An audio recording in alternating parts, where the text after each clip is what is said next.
Good evening students. आज हम लोग क्लास 9th के सिलेबस के बारे में चर्चा करेंगे और ये देखेंगे कि आपको क्या क्या पढ़ना है। तो इसके लिए सबसे पहले हम हिंदी गद्य साहित्य का इतिहास पढ़ेंगे। हिंदी गद्य साहित्य के इतिहास में आपको पूरा नहीं पढ़ना है, इसमें भारतेंदु युग और द्विवेदी युग देखना है। फिर काव्य साहित्य का इतिहास जो कि 5 नंबर का आता है, इसमें आदिकाल और मध्यकाल में केवल भक्ति काल पढ़ना है हमें। फिर गद्य खंड की व्याख्या आती है, काव्य खंड की व्याख्या आती है, जिसको हम आपको क्लास में समझाएंगे, बताएंगे, लिखाएंगे कि कैसे आप एक व्याख्या को करोगे। फिर संस्कृत खंड में कुल मिला के 3-4 चीजें आती हैं। पहले तो अनुवाद, संदर्भ सहित अनुवाद। एक श्लोक आपको इम्तिहान में लिखने के लिए आएगा 2 नंबर का। जो इस प्रश्न पत्र में जो श्लोक ना हो वो श्लोक आपको एक याद करके लिखना है। आपको एकांकी पढ़ना है। आपके सिलेबस में 5 एकांकी हैं, उन्हीं 5 में से 2 प्रश्न आते हैं। पहला कथानक और दूसरा चरित्र चित्रण। फिर हम आते हैं पेज नंबर 2 पर।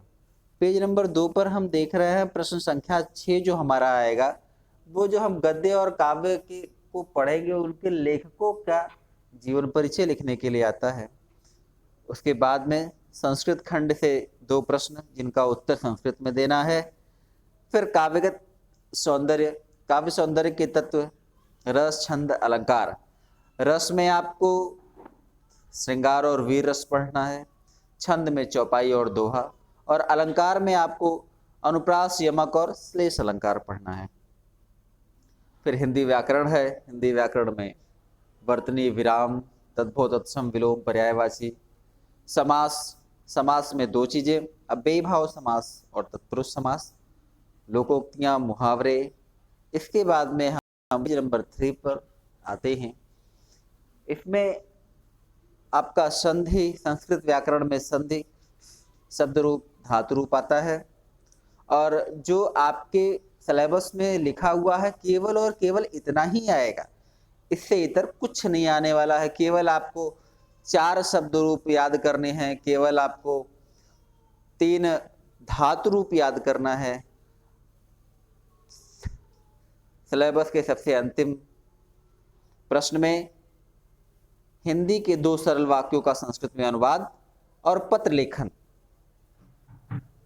इतना ही आपका पाठ्यक्रम है और इतना ही आपके पाठ्यक्रम से पूछा जाने वाला है।